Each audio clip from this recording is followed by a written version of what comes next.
Hey everyone, and welcome to Slumber Reads. Really quick before we get into the stories, I hate talking about serious topics on this channel, but this is pretty important. There are a ton of channels out there re-uploading my videos. I have nothing to do with them. I don't know who they are. I don't know for sure why they're doing it. I don't know for sure why they're targeting me so heavily. But I just wanted to go on record and say that Slumber Reads is my only channel. And if you see my videos uploaded elsewhere, they are stolen. It's really unfortunate and it's really hurtful. I think they probably figure they can get away with it because my channel isn't super popular, and maybe they think like, oh, I can steal videos from Slumber Reads and nobody will know because Slumber Reads isn't a super popular channel. And then they're probably doing it to reach monetization, and then once they reach monetization, do who knows what with the channel. My reasons for thinking this is because I've been through this before, and I've seen this happen to other creators as well, but I've been specifically targeted in the past a couple times now, and that's been the case every single time. I am trying my absolute best to get my videos removed off these channels. If not, just removing those channels altogether. I just want you all to be aware. I also feel like this is worth mentioning. I haven't heard any reports of anybody trying to scam, but it's always worth mentioning. Practice internet safety. Use your best judgment. Don't fall for anything. The only thing that I will ever ask you to do is drop a like on the video and subscribe if you're new. I don't even do sponsorships. In the over 11 years that I've created content on this channel, I have never taken a sponsorship, not even once. Just anxiety, so on and so forth. I don't like to mess with anything. I like to just upload my video, log off. Upload a video, log off. So just be careful and stay aware, stay alert, and again, just going on record, Slumber Reads is my only channel. If you see my videos elsewhere, they're stolen. And again, a quick thank you for all of you letting me know about this. But yeah, sit back, do whatever it is that you do to relax, enjoy the 2 hours of horror stories with no mid-roll ads, except for the ad break after this intro. There will not be any more ad breaks after that one. And as always, I apologize for the super long intro, and I hope you all have a great night. Good night, everyone. I review digital maps for a living, so I know roads don't appear by accident, especially not roads named after my dead brother. The ticket came in at 8:42 on a Tuesday, while I was eating cold toast over my keyboard and pretending I hadn't slept badly again. The subject line was boring enough that I almost skipped it. Field verification required. Eli V. Street. Spam, I thought. Then a cruel joke. Then one of those small disagreements that happen when county parcel data and a private mapping company stop trusting each other. Except the road was in Mercy P, my hometown, and Eli V was my brother.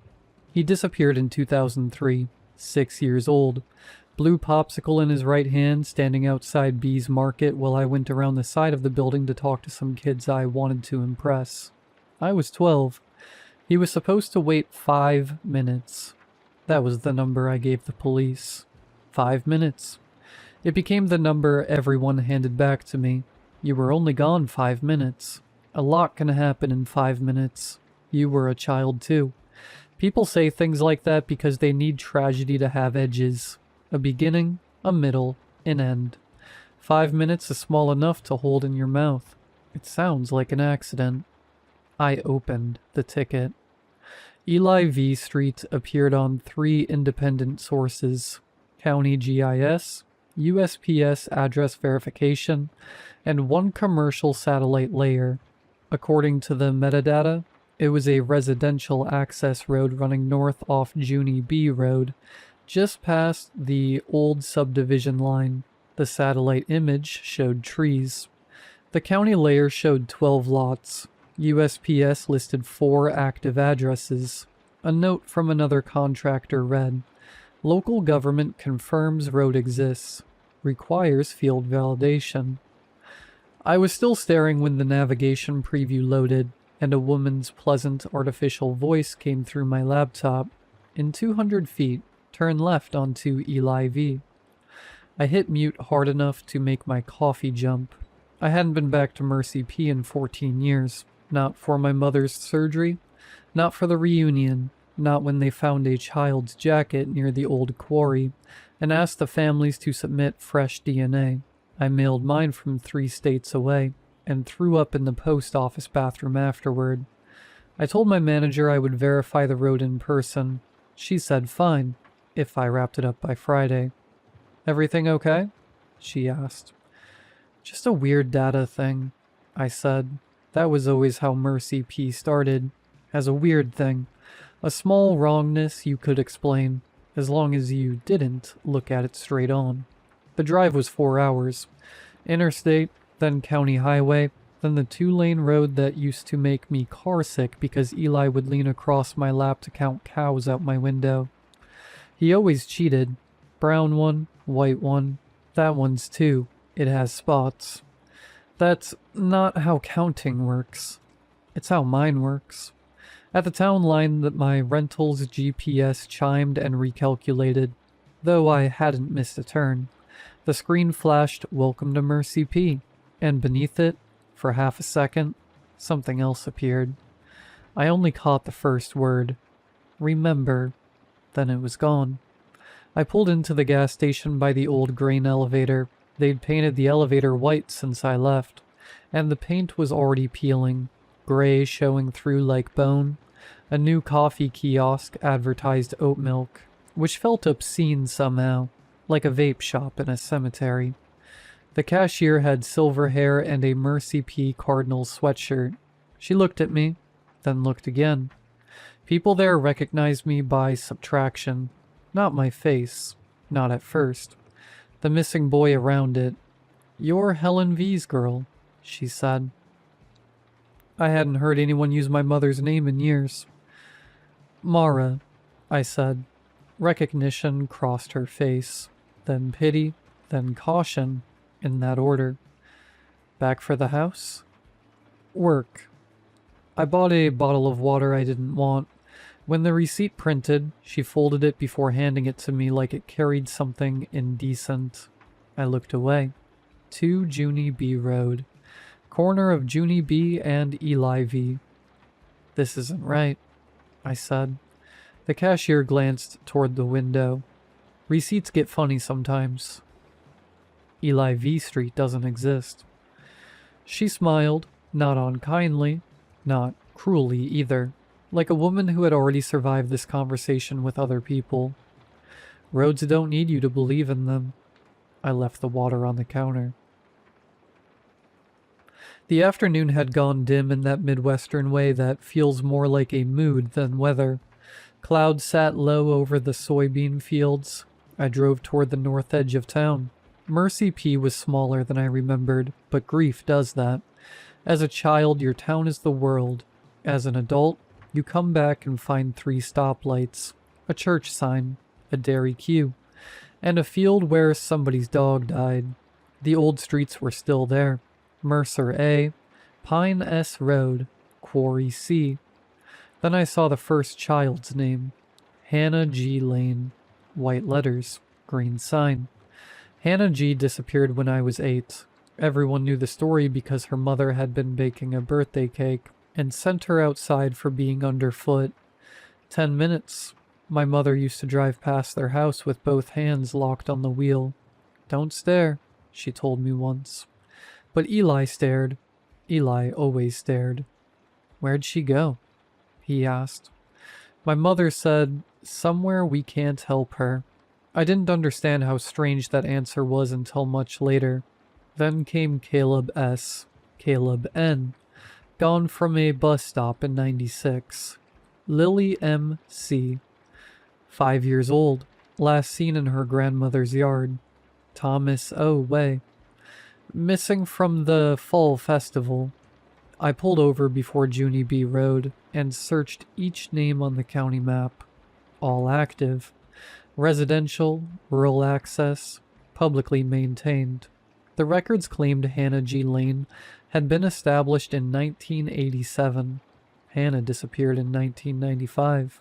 I went to the sheriff's office because some childish part of me still believed buildings with flags in front had to tell you the truth. The sheriff wasn't the one from my childhood. That man had died of pancreatic cancer. This one was younger than I expected, broad-shouldered, tired-eyed. With a wedding ring he kept turning with his thumb. His nameplate read DM. "You're Mara V," he said before I could introduce myself. Everyone keeps doing that. "You look like your mother." "I'm sorry to hear it." Something almost like a smile crossed his face, then vanished. I showed him my badge, the ticket, the data. "I need to verify whether Eli V Street physically exists," I said, "and why it's named that." He leaned back. On the wall behind him hung a framed civic map of Mercy P, laminated and sun-faded. The kind in every municipal building. I scanned it before I could stop myself. There it was. A thin gray line branching north off Junie B Road. Eli V Street. "I want that map," I said. "No. You don't even know what I do with it." "I know what people do with maps."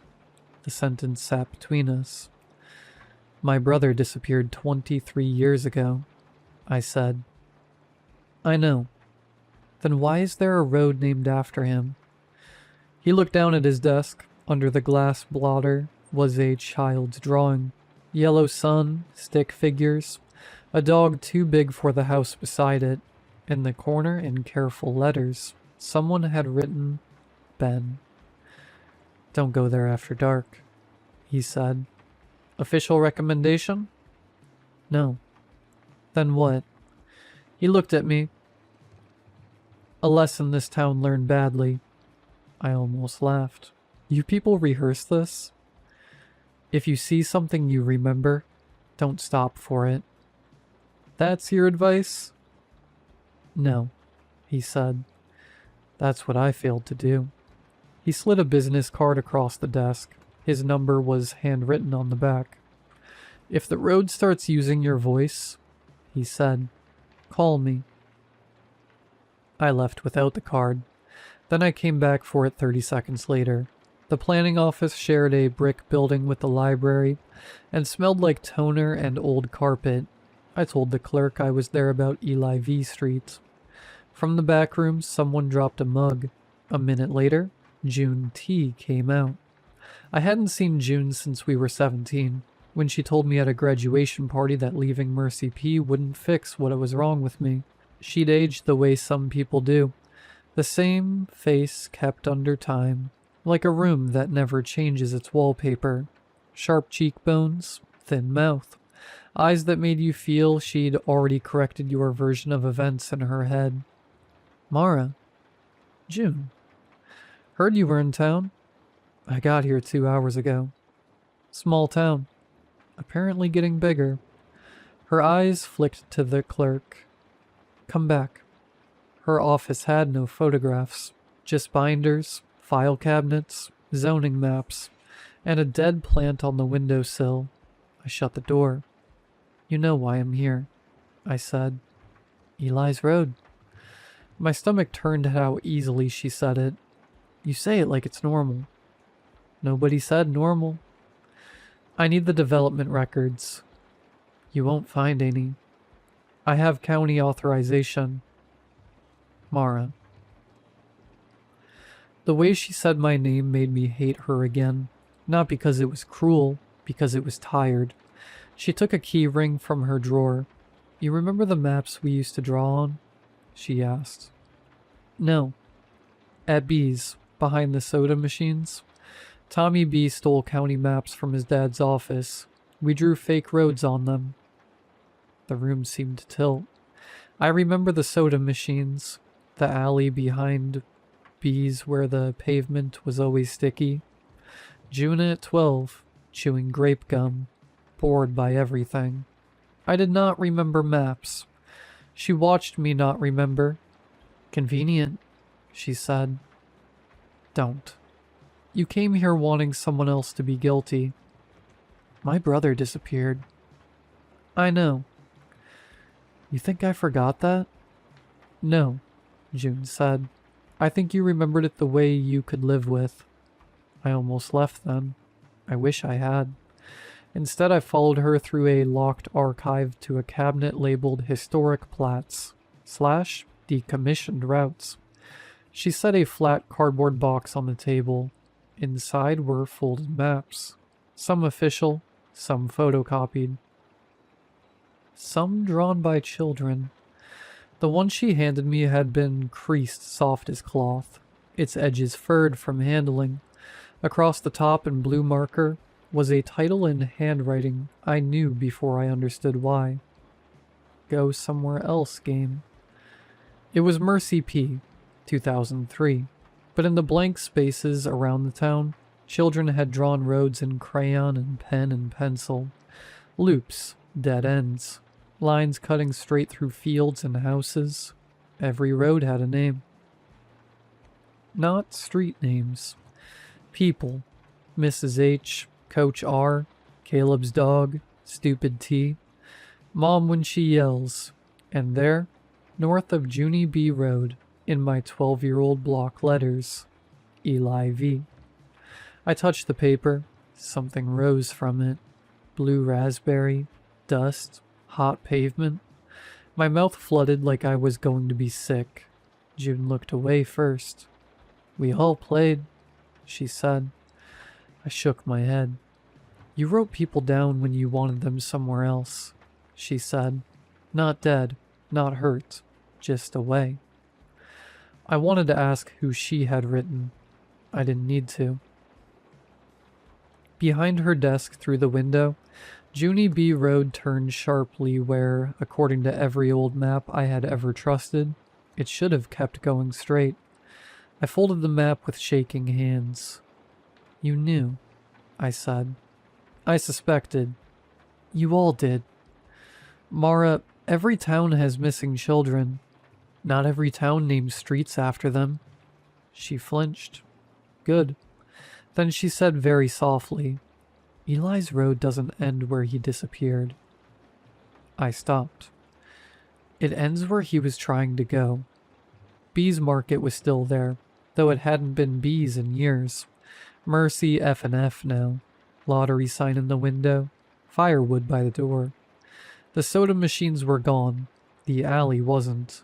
I parked badly and stood on the cracked sidewalk where I'd left him. The world hadn't marked the place. Some part of me had always expected it to. I closed my eyes, and his voice came back so clearly I turned around. If I wait, can I pick the cereal? He'd been wearing the green dinosaur shirt with the hole near the collar from where he chewed it when he was nervous. Blue mouth from the popsicle. One front tooth missing, tongue working the gap. I was embarrassed by him. That's the ugliest true thing about my life, and for years I dressed it in softer words. I was distracted. I was young. I wanted 5 minutes. No. I was embarrassed by how openly he loved me, the way he followed me, the way he thought I was the safest person in the world, when I was mean, frightened girl desperate to be chosen by anyone else.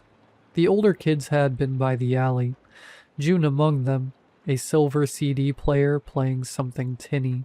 Someone laughed when they saw Eli holding the hem of my shirt. You brought your shadow again, June said. I heard the rest of it now.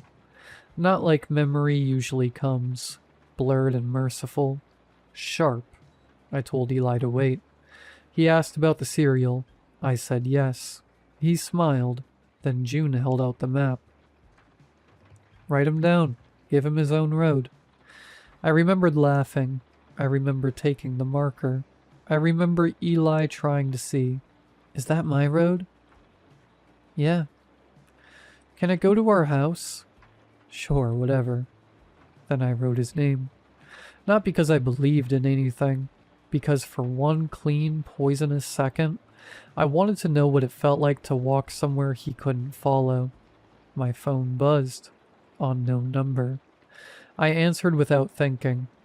"Where are you?" Mercer asked. "Bees." "Leave." I remembered. "Then leave faster." "What is Eli V Street?" Static crackled between us. "A child's road," he said. "What does that mean?" "It means he's still trying to get somewhere." The sky had gone dark without my noticing. In the dark glass of the storefront, behind my own reflection, a small boy stood by the ice freezer. Blue mouth, dinosaur shirt, looking at the alley. Not at me. I turned. No one. "Mara," Mercer said.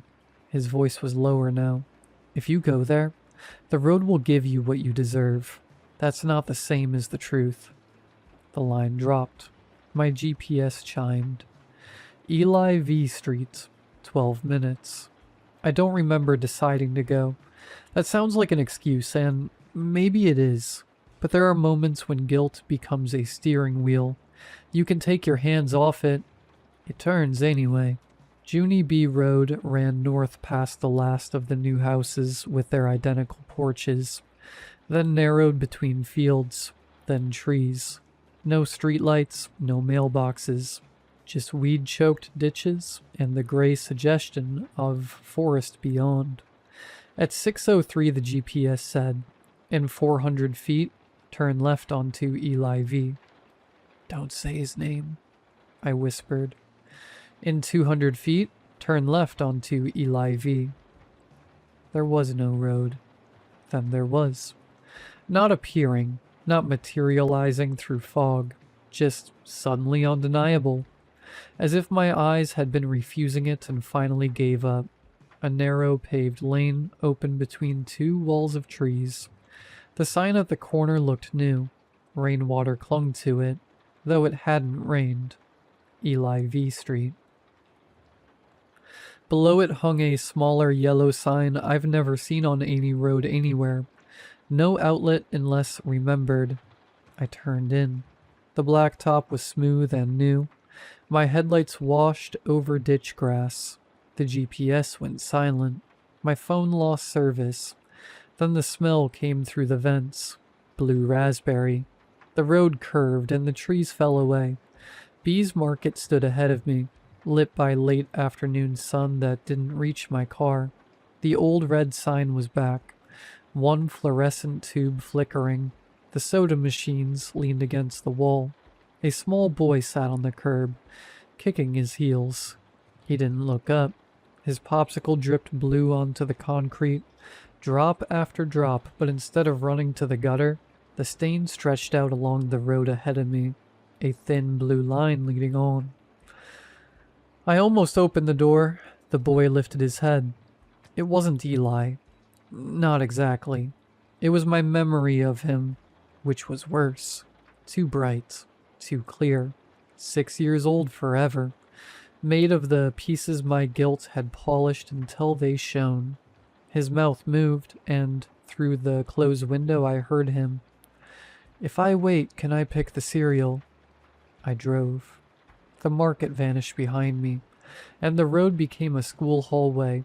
My tires rolled soundlessly over beige tile. Lockers ran down both sides. My headlights made no sense there, but they still cut forward, trembling over classroom doors and bulletin boards. Every drawing on the walls was a road. Some went into houses, some into lakes, some into open mouths. None reached anything. They were the careful, patient work of children who kept getting the way home wrong and kept trying anyway. At the far end, Eli stood with his backpack on, too big for him. Red straps, a dinosaur clipped to the zipper. He was checking the classroom doors. One, then the next, then the next. The way you search a building for someone who was supposed to be there. He had walked those doors before. I understood that the way you understand things in dreams, completely and all at once. He had searched for me in places I had never been, because those were the only places he knew how to imagine. "Eli?" I said. He turned. His face opened with relief. Not fear, relief. He started toward the car. Not running, just walking, sure of me now. I put my foot down. Because if he reached the door, I would open it. And if I opened it, I would never leave. For a few seconds, the distance between us refused to close, no matter how fast I went. That was the most frightening thing yet. Not that he was chasing me, that he couldn't catch up. Then the hallway snapped back into road. I was crying too hard to see. The next stretch was my mother's car. Not visually, not entirely. The road stayed under my tires, but the air thickened into the inside of her old blue Ford. Stale coffee, wintergreen gum, the radio giving the forecast from the day he went. She sat ahead of me and, to the left, hands at 10 and 2. The ring already gone from her finger because she'd pawned it that year. His booster seat was behind her, empty. Beside it sat me, 12 years old, looking out the window with a face like a drawn blind. "You were gone 5 minutes," my mother said. "Stop," I whispered. "You were gone 5 minutes." The 12-year-old turned her head and looked back at me with dry eyes. She wasn't haunted yet. She wasn't sorry yet. She was just a girl who had gotten what she asked for and hadn't understood the price. "He was always there," she said. Reasonable, almost bored. I just wanted one place he wasn't. I put the car halfway into the trees rather than hear another word. Branches screamed down both sides. When the road straightened again, I was shaking so hard I could barely hold the wheel. And I understood then that the cruelest thing on this road wasn't going to be my mother, or the dark, or whatever waited at the end. It was going to be myself, telling the truth, at 12. Then came my bedroom. The road did not become a house. It went into one. My headlights crossed pink carpet I hadn't thought about in 20 years. Posters, a white dresser, a bead curtain in the doorway, my unmade bed. The car idled in the middle of the room. When I cut the engine, the silence was enormous. On the floor sat Eli, my old road map spread in front of him, the blue marker in his hand. He was trying to draw, tongue poking through the gap in his teeth. "Eli?" I said. He looked up. This time he wasn't polished by memory. His hair was messy the way it really had been. His nose was running. There was dirt on one knee and dried popsicle sticky on his hand. He looked tired. Not dead, not monstrous. Just tired the way a child looks when he has been waiting too long and still believes the grown-up is coming. "Mara?" he said. I opened the door. The air smelled like my childhood. Dust, strawberry shampoo, crayons, sun-warmed plastic. He smiled. I had forgotten the exact shape of his smile. That was one more thing I had done to him without noticing. "You found my road," he said. I got out. My legs almost didn't hold. "I'm sorry."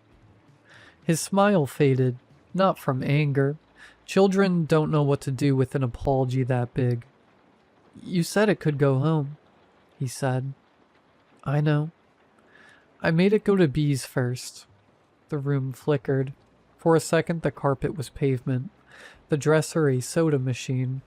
"Because that's where you left me." Then to school. Another flicker. Lockers. Fluorescent hum. "I thought maybe you went there."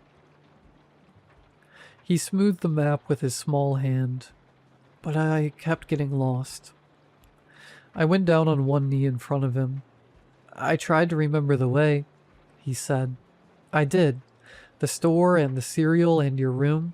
How you smelled like that orange gum you weren't allowed to chew. Your shoes." A broken sound came out of me. He smiled a little. "They had silver stars. They were stupid shoes. I liked them." Then he looked back at the map. I waited. "I know." "No," he said gently. I waited all of them.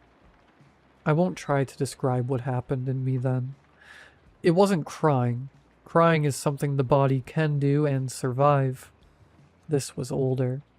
Something that had been frozen since I was 12 cracked all the way through, and through the crack I saw him, waiting outside B's as the sun moved, waiting through the police lights, waiting while our mother screamed his name hoarse, waiting while rain washed the blue from the curb, waiting while flyers faded, waiting while I grew taller, learned to drive, kissed boys who didn't know his name, told people I was an only child because it was easier than watching their faces change.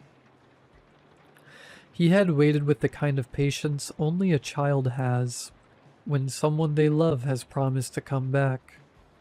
"You look old," he said. I laughed and sobbed at once.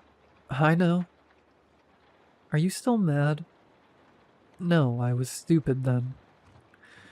"You wrote me on the map." I couldn't answer. He looked at the paper, then at me. "I thought it was a present." That was the one that did it. Not an accusation, not anger.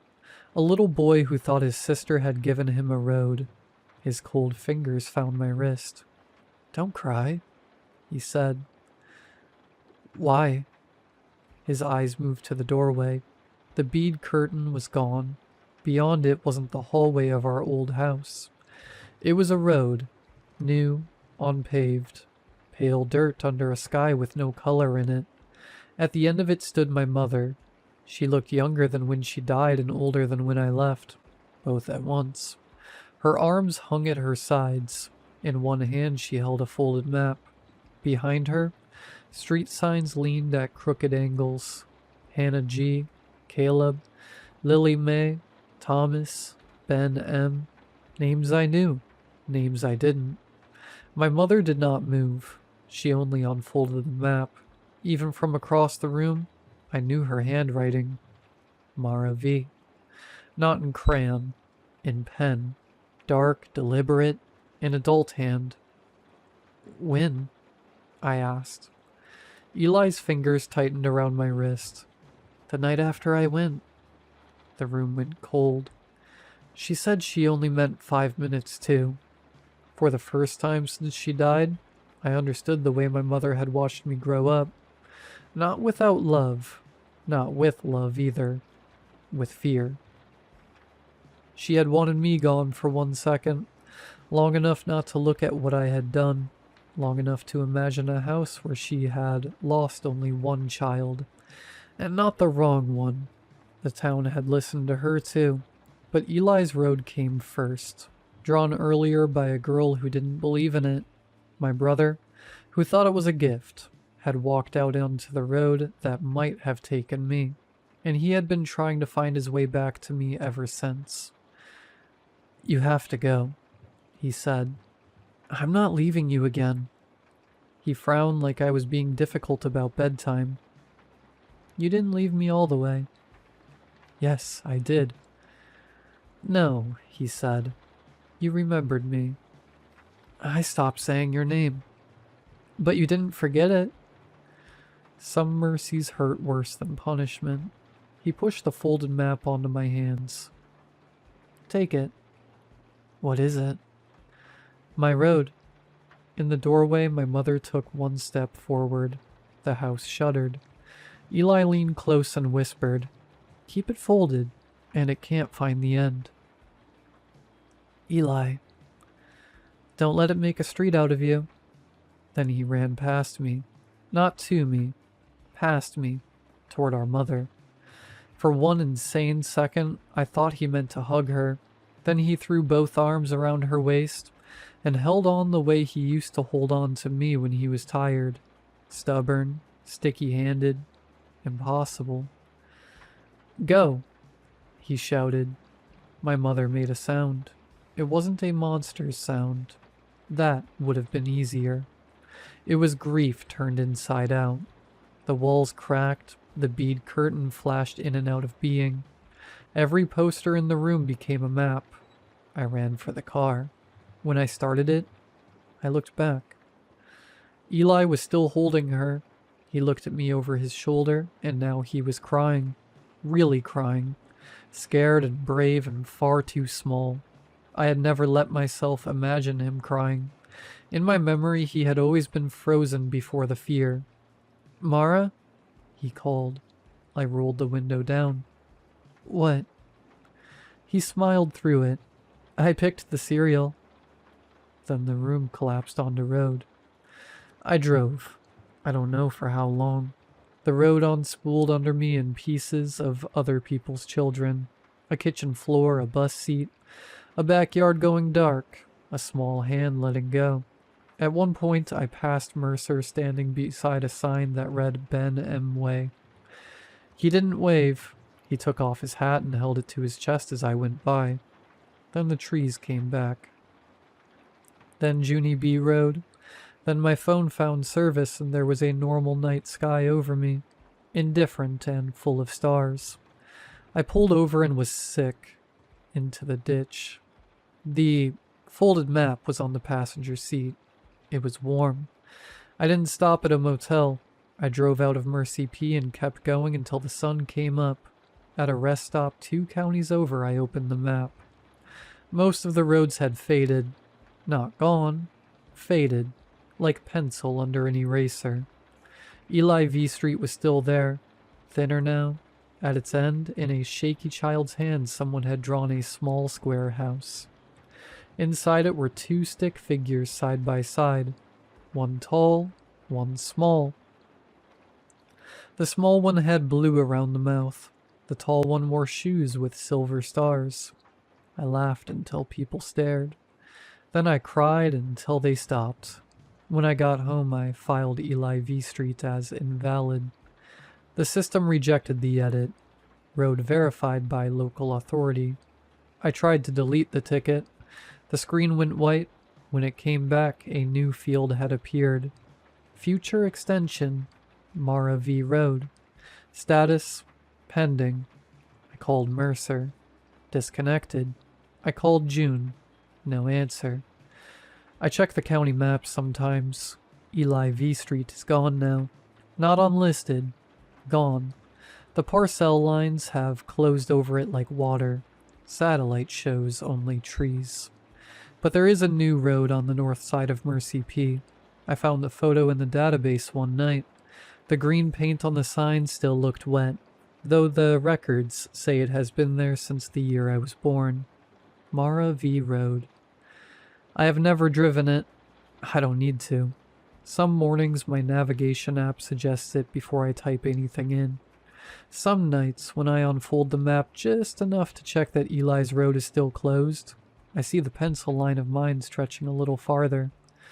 It does not lead to Mercy P. Not anymore. Last week it turned toward my apartment. I keep the map folded. I keep saying his name. No outlet, unless remembered.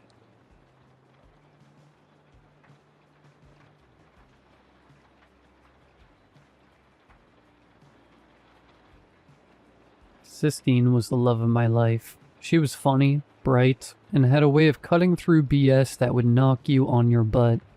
She would crochet a scarf as easily as she could recite a monologue from The Office, and could fix a flat tire, change your oil, and call you an idiot for not knowing how to do these things yourself in one fluid motion. I loved the way she snort-laughed, the way she rested her head on my shoulder when we hugged, the way she strutted in her favorite heels or her boot-cut jeans for my hoodies. I miss her every day. It happened on the 4th of July, or maybe Memorial Day. I just remember the boisterous red, white, and blue wreath on our front door, and that the ER was packed when I brought her in. Sistine was 32 weeks pregnant. She had endometriosis, so the pregnancy was already high risk. When she said she wasn't feeling well one morning, I insisted she see a doctor. She put up a bit of a fight. She did that a lot. She wouldn't do anything she didn't think of first, but she relented when her pain worsened. That said, she wouldn't take an ambulance. I loaded her into my car and drove. "How are you feeling, babe?" I asked. Sistine groaned. "Dee, for Christ's sake, I'm fine." "Is the pain getting any worse?" I began. On a scale of 1 to 10, how would you... She interrupted. Dakota, I love you, but if you keep talking, you will lose the ability to ever father a child again. I did as I was told and turned my attention back to the road. I peeked at the rear view, catching a glimpse of the car seat in the back. I hoped we wouldn't have to use it just yet. When we arrived, they put us in an exam room, gave us some paperwork, and told us someone would be with us shortly. I stopped checking the time after 2 hours. Despite the cacophony of drunks with newly missing fingers outside, Sistine and I remained pretty much silent. Every so often, she would tell me I was breathing too loudly, or that the hospital smells were making her nauseous, or that she would have brought her crochet with her if she'd known she would be waiting so long.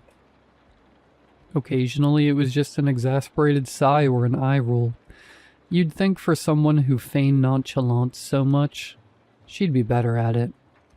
Eventually, a team came in to take a look at her. They took vitals and asked questions.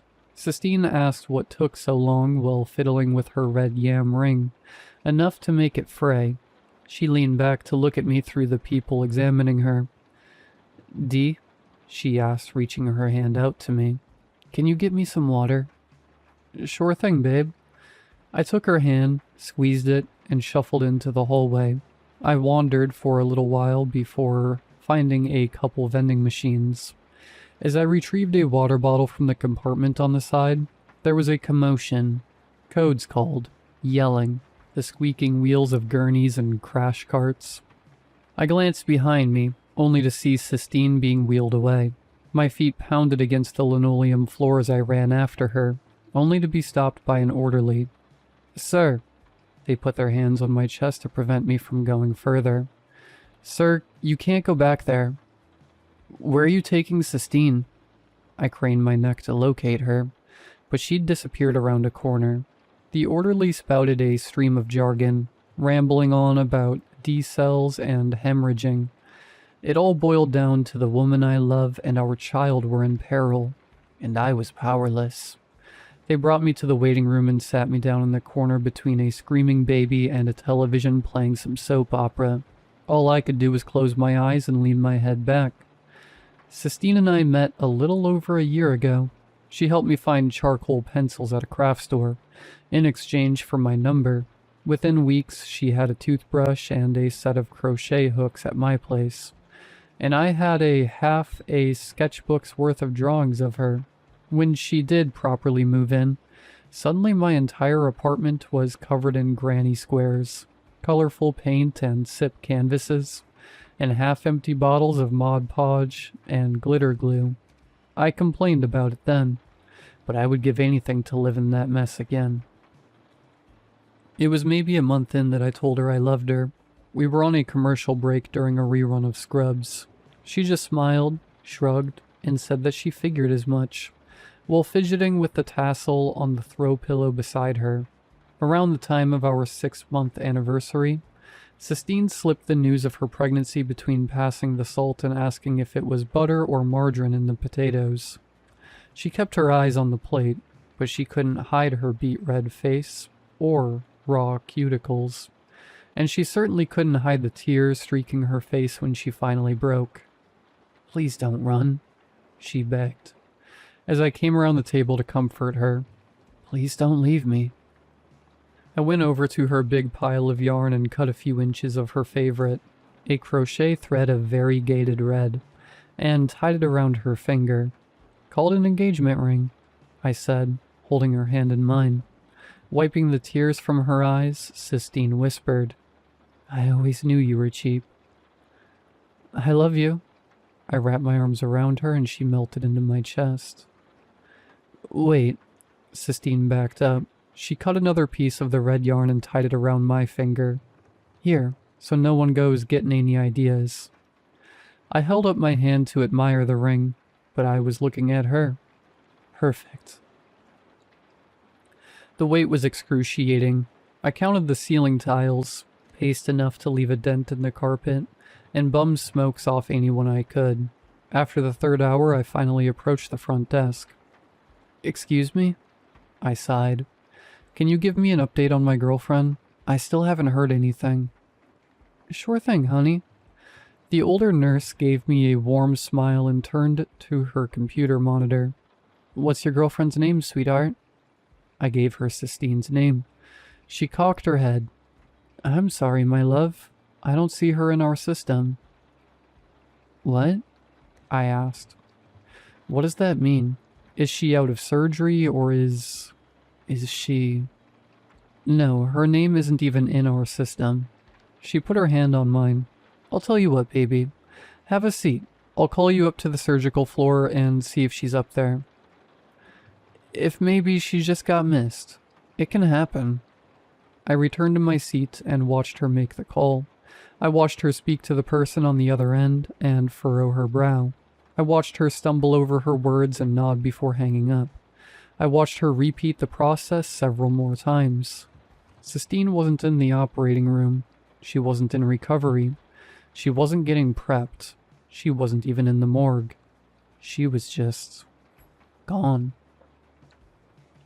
Sistine couldn't just be gone. It's not possible.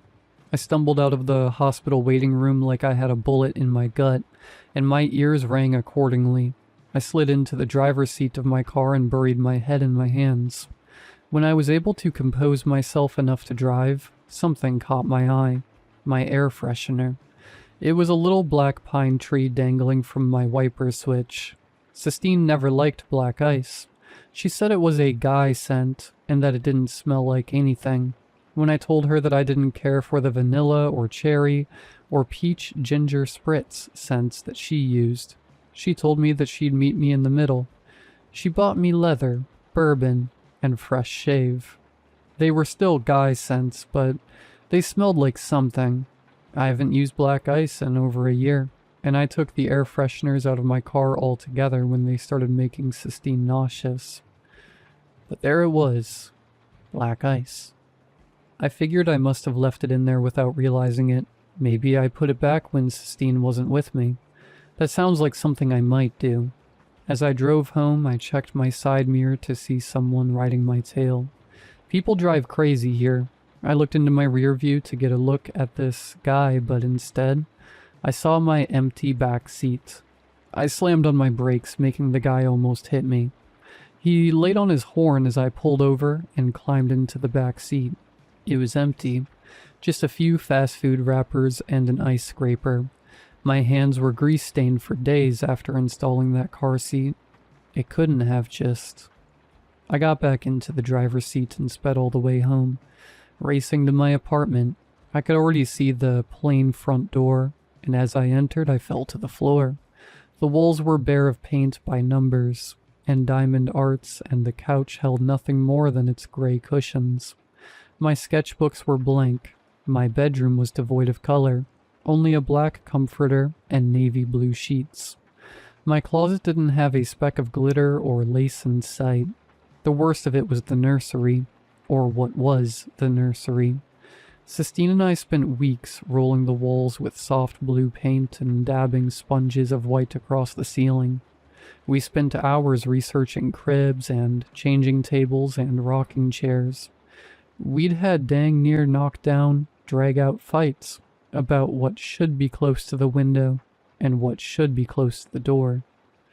Now it was empty. It was the home office it used to be. A desk, a chair, a laptop. I could barely keep myself erect. I slammed my back against the far wall and slid down to the floor. I stared at the yarn ring on my finger. Hot tears crawled down my cheeks. I hadn't cried like that since I was a kid. Maybe not even then. I have been grieving every moment since. I tried to call her family, but their contacts were gone from my phone, along with her pictures. Even the ultrasound image, framed on my desk at work, was gone. I can't even have a funeral for them. There's nothing to bury, and no one to mourn. So I'm eulogizing them. Sistine was the love of my life, and I have not experienced joy since she left. I would give anything to have the life we were supposed to have. One with the two of us and our baby. I still wear the ring, and I don't plan on taking it off.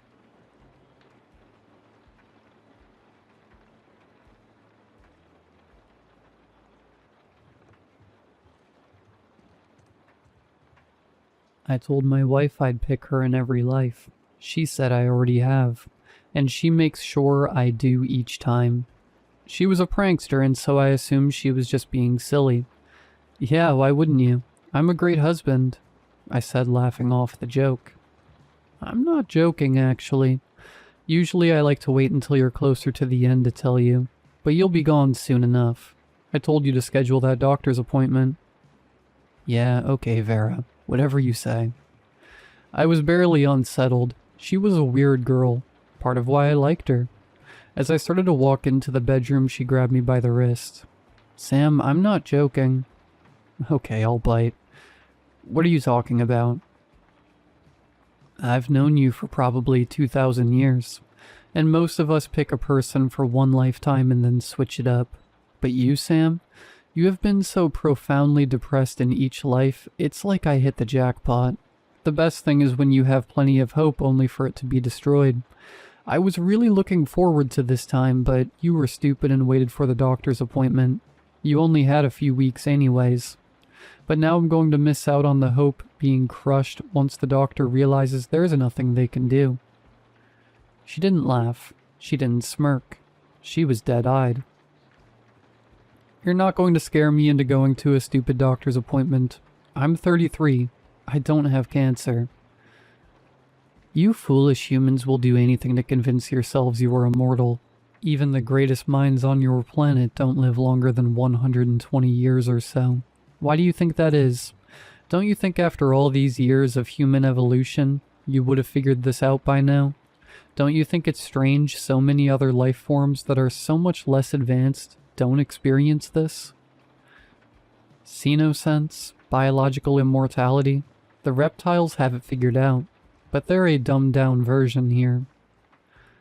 Horrified at the mental break my beloved wife was experiencing, I asked her to go to the emergency room with me so she could be checked out. She agreed. If I told them I had stomach issues and got myself checked, fine. She was nervous about my results, and this is her insane way of trying to get me to go to the doctors before my next physical. I went to the hospital with her. She was released after a few hours. I'm now on palliative care. I am 33 years old, and I have stage 4 colon cancer. Vera, how did you know? Know what? Vera said it indifferently. Her husband of 2 years had a month left, and she didn't seem like she cared at all. In fact, she seemed perturbed by how long it was taking. About my cancer.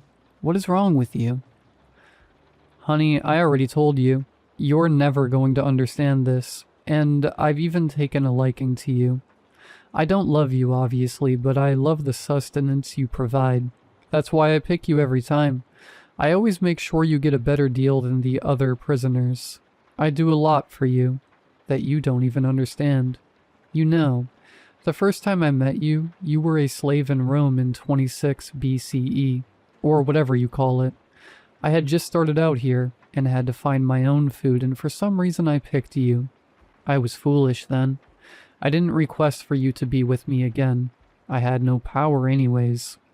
But I also just assumed all slaves at that time experienced the same feeling.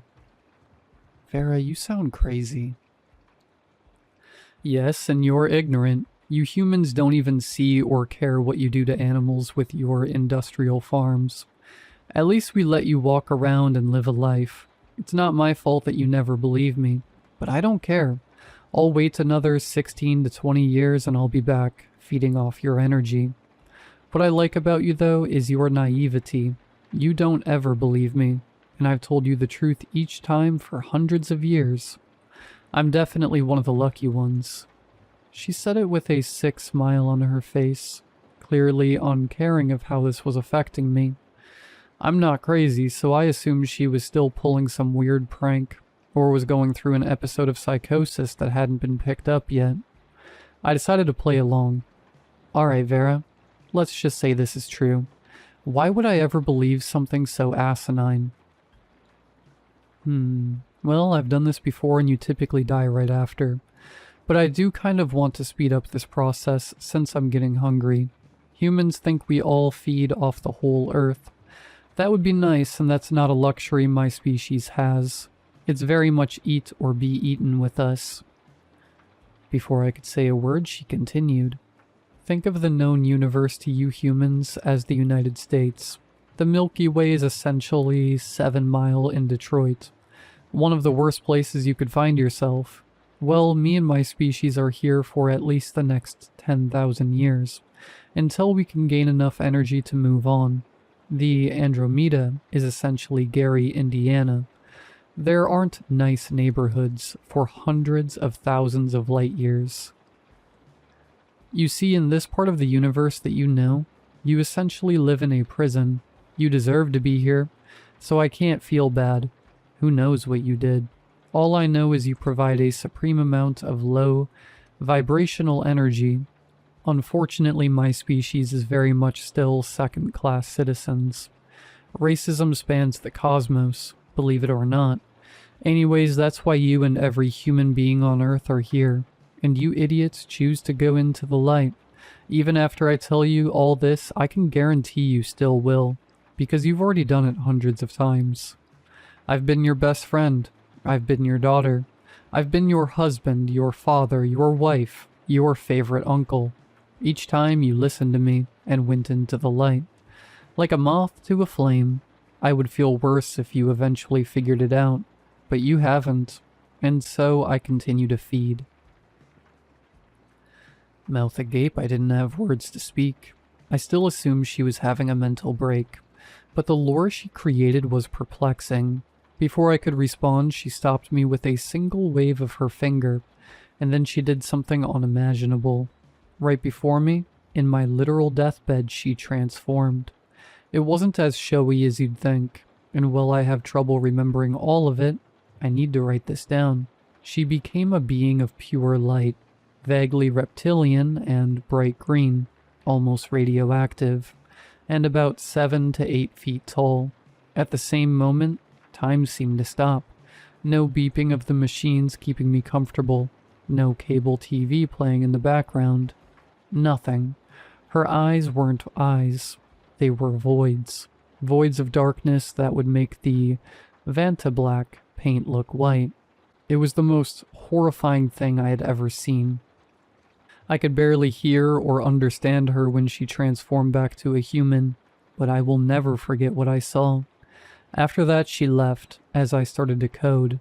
A plethora of doctors and nurses rushed in asking for a cart to crash or something. And suddenly I was in total darkness. Not even close to the darkness of her eyes, but dark beyond anything I'd seen on Earth. I saw a distant light, and Vera was there to guide me. It's okay, Sam. It's time for you to go. Go into the light. I stopped and thought for a moment. Then I told her my decision. I'm not going, Vera, or whoever you are. She muttered something frustratingly in a language I didn't understand, and I could tell she was transforming into her horrific form again. Suddenly I woke up in my hospital bed. I asked the doctor where my wife was, and he said she hadn't come to visit me yet, still in the psych unit downstairs. Was anything I saw real? Is any of this real? I want to believe it's all in my head. The chemo and dilaudid acting up.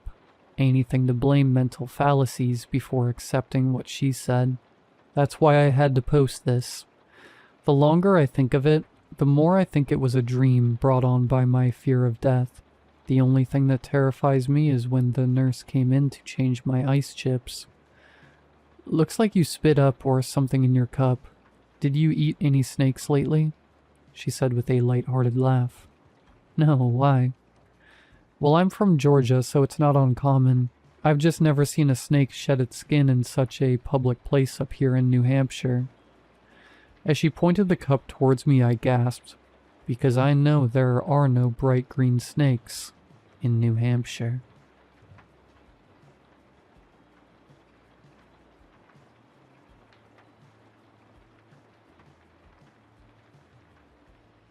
I had to move to the West Coast about a year ago for work. I'd heard about how awful the situation was with rent and all, but I hadn't given it much thought until I actually had to start looking for apartments. Pardon my language, but it's frickin' ridiculous. My job requires a graduate degree, and the rent alone in some of these places is more than I make in an entire month. Then you factor in food and whatever else, which is also expensive as hell. And the whole thing's messed up. I'd basically resign myself to a diet of rice and beans. Maybe one chocolate bar a month if I was feeling particularly extravagant. I'm one of those guys that can sleep on airplanes. So if the place I found didn't have enough space for a bed, I was totally fine with just sleeping inside a closet or something. Anyway, point is, I was ready to suffer, and yet in my moment of desperation, a light appeared in the darkness, a light in the form of a Craigslist ad. I couldn't believe it when I saw it, a listing with a rent of just $200 a month. From the photos, it was clear that the place was far more luxurious than anything else in my price range. There was a bathroom, there was a kitchen, there was even a balcony. You see something like that, your first assumption is that it's a scam. But when you're in a situation like mine, you've got to take any chance you can get. I contacted the person that had posted the listing and told them that I was interested in seeing the place. I also threw in some of my background. Explained that I lived on the other side of the country but was currently in the area searching for an apartment due to work. Basically tried to come off as slightly desperate and also a bit pitiful. I got a response less than a minute later asking if I could come to the apartment for a tour. Naturally, I said yes. There were a lot of people at that apartment building for the same reason as me. So they had this whole system set up with numbered tickets like it was the frickin' DMV. I had to wait for about an hour, but when it was my turn, I was directed into the apartment, which I was greeted by a large man who introduced himself as the landlord. The place looked exactly like the photos, and I had to confirm a few times that the place of rent I'd seen online was the actual, factual rent that I'd be paying. The landlord seemed almost amused by my disbelief. There was, however, a single caveat. He explained, a reason why it was possible to offer such a nice apartment for such an impossibly low price. Microtenancy is what he called it, a new system that they were trying out. Essentially, while I would be the primary occupant of the apartment, it would be possible for other people to pay to rent out smaller portions of the place for a short period of time. If somebody really needed to take a shower, for example, they could pay money to use mine for 30 minutes. With enough of these microtenants, the apartment would make more than enough money to offset the ridiculously low rent. Basically, the whole deal was mutually beneficial. The landlord makes a crap load of money, and I get a cheap apartment as long as I can handle disturbances every once in a while. The whole concept sounded absurd, but I wasn't about to complain. If the landlord thought an arrangement like that would make him more money than just renting out the place normally, well, that wasn't my problem. I told the landlord that his idea was brilliant, and that I was more than happy to share the apartment with others. After recording some of my personal information and asking a few questions, the landlord told me that he'd get in touch if I was selected as the primary tenant. Well, I spent the rest of the day dawdling around, touring other apartments, all of them demanding at least 20 times the money for a quarter of the space I'd get from the place with the micro-tenancy deal. I told myself that, considering the sheer number of applicants, I needed to face reality and accept that I was probably going to have to settle with one of those crappy Chinatown apartments, where the shower head is directly above the toilet. And yet, that very next morning, I received the call I'd been waiting for. The landlord, it seemed, had been particularly impressed when he'd met me. The moment he shook my hand, he knew I'd be the perfect fit for the place, is essentially what he said. And so, I had my apartment, and a month later, I moved in without any hassle. The visitors began to arrive around a week into my lease. They would show up to use my bathroom, take a nap in my bed, work out on the elliptical trainer I'd brought over. It felt strange at first, but the visitors seemed to be getting something out of being in my apartment, so it wasn't too hard to get used to. Still, it always surprised me to come home from work and be greeted by a stranger sitting on my couch. Sometimes I would try to chat them up, but all I'd ever get was a strange look. Like maybe they realized how awkward the whole deal was as well as I did. Those were the normal ones. As the months passed, the number of visitors grew, and for some of them it was difficult to figure out what exactly they were doing in my apartment. People would show up while I was working out and then just stand there watching me. Others brought sketchbooks with them and drew pictures of me while I was eating dinner. I caught one trying to steal my socks. Another walked into the bathroom and started tapping on the glass while I was taking a shower. You get the idea. At times I considered bringing these things up with the landlord, but I was worried that doing so might get me kicked out onto the streets. So I didn't. Ultimately, I reasoned. None of these visitors were doing anything directly harmful. Annoying, sure. Strange, yes. But that was about it.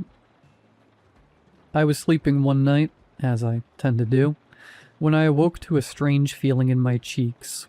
As my eyes adjusted to the darkness, I realized that someone was standing over me and rubbing my face with their hands. I sat up suddenly and the visitor yelped, then began to retreat towards the door. I was still groggy from having woken up less than a minute ago. Plus, I was totally nude, so by the time I managed to get out of bed to chase after them, they were already long gone. Whether or not I locked the door didn't matter, since the visitors always had a key, so I sat in front of the door until sunrise, completely unable to sleep. As soon as I got off work that day, I marched into the landlord's office and explained what had happened the night before. The landlord, for what it's worth, turned bright red and began apologizing to me profusely, saying that what had happened was totally out of line and would never happen again. He even offered to give me a 50% discount on rent for the month, which wasn't that significant considering how little I was already paying, but I suppose $100 is $100. Although the landlord had sounded sincere, something about the whole incident had planted a sort of seed in my mind, a thought I couldn't quite shake. I bought one of those night vision cameras off Amazon, set it up in the corner of my bedroom, and let it run for a few days. When I checked the footage, my suspicions were confirmed. The visitors were there at night, too. As I slept, they would enter my room and watch. Nothing more. Just stand there and watch. Sometimes for hours at a time. I tried to ignore it. I tried to tell myself that whatever these people were doing, it was totally all harmless. Reminded myself that I was paying 200 buckarooskies a month in rent. That night I just laid in bed, pretending to sleep, but in reality I was listening very carefully. Around 2 a.m. I heard it, the door unlocking as the first visitor of the night arrived. I heard them shuffling towards me and then stop. I heard the door again, more shuffling, more and more of them crowding into my room. At some point I finally snapped. Rent be damned. I leapt out of bed and shoved my way over to the door, blocking the way out. When I flipped on the lights, I was greeted by the stares of 10 or so strangers. None of them moved or made a sound. I addressed the crowd with a hearty, "What are you guys doing here?" hoping that I might sound intimidating despite being only 5'9". None of them so much as flinched. It was then that I noticed something peculiar. The face of one of the visitors, who appeared to be a woman in her late 30s, was sagging at the eyes, far more than the face of even a woman that age ought to. It was as if part of her skin had simply come loose from her skull. I quickly scanned the faces of the others, but couldn't see anything off about them. It was only that particular woman. Not thinking too hard about the legal implications, I lunged towards the woman and grabbed her by the cheeks. Seizing the opportunity, the rest of the visitors slipped past me and ran out the door, while the one I had grabbed began to struggle and yell at me in a language that sounded like Italian but probably wasn't. While I haven't touched many women, I could immediately tell something was wrong with this one. Her skin was so loose, and as she tried to escape my mannish grip, I could feel something beneath her skin. Something wiggling. Something inhuman. I pulled then, and the woman's face, no, her entire head came off. And I realized that what I was holding was one of those rubber masks like they used in Point Break, only more realistic. I was stunned, shocked, like a dog that had tried to move out of its bed. And while I was in that state, the woman used the opening to circle around me and escape through the door the rest of her compatriots had used. As she did, I managed to catch a glimpse of what had been under the mask. A great mass of worms where her head should have been, all wet and wiggling and alive. Unsure of how to proceed from there, I grabbed a knife from the kitchen and spent the rest of the night sitting in front of the door, but nobody else appeared after that. The next morning there was a knock on the door, and I would have crapped myself then and there, if said knock hadn't immediately been followed by the landlord's voice announcing his presence. I quickly put on some clothes and then let him in, hopeful that he would explain to me what had just happened a few hours prior. Instead, he handed me an eviction notice. I played dumb, asking what the issue was, and what I could do to resolve it. "You attacked one of the micro-tenants," was his response. Now that I was on the chopping block, I found myself regretting everything I'd done the night before. I told the landlord that the people visiting my apartment weren't actually people, and that something messed up was going on. I thought maybe he would turn the tides a bit in my favor, but the landlord just nodded and smiled at me, sensing that things weren't looking good. I got on my knees and told the landlord that okay, maybe they weren't human, but that was fine. Now I knew there wasn't anything to be afraid of, so please just let me stay in this apartment. The landlord looked at me with a queer glow in his eyes, possibly cataracts. "That's the issue," he said, more or less.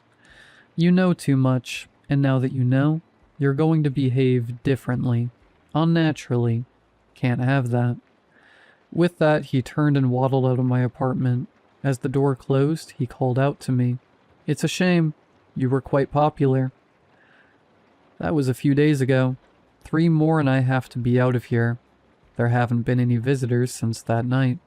And yet when I look out the windows, sometimes I can see people out there, staring in. I swore one of them was wearing a shirt with my face on it. Maybe I'm just imagining things. Anyway, I'm still looking for a new place to live. Had to sell the elliptical trainer, since I might be living in a box under a bridge somewhere for a while. Once I'm gone, I reckon that ad will go up again. If you're lucky, maybe you'll find it. Maybe you'll even become the next tenant. And if you do, play dumb, and remember that they're only there because of you.